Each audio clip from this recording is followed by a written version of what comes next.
Hello everyone, welcome to this lecture. In this lecture, you are going to learn logical operators. What are the logical operators and why we require to use in this programming language for these logical operators? Let's see here.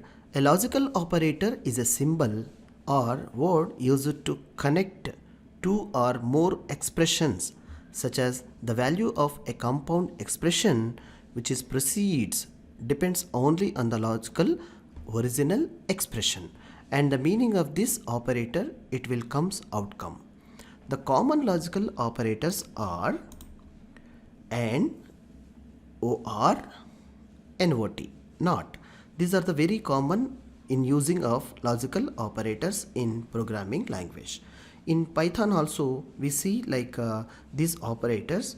Like these operators, when we are applying with the variables and data values, we'll get usually outputs called true or false. Either it is a correct or wrong.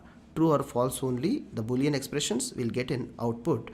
To more logically we can think, and we need to expand and extend our code in a way to comparing more and more operators like data items and data values will use to apply for these logical operators. So we'll see one by one AND or NOT operators examples in our upcoming lectures. Thank you.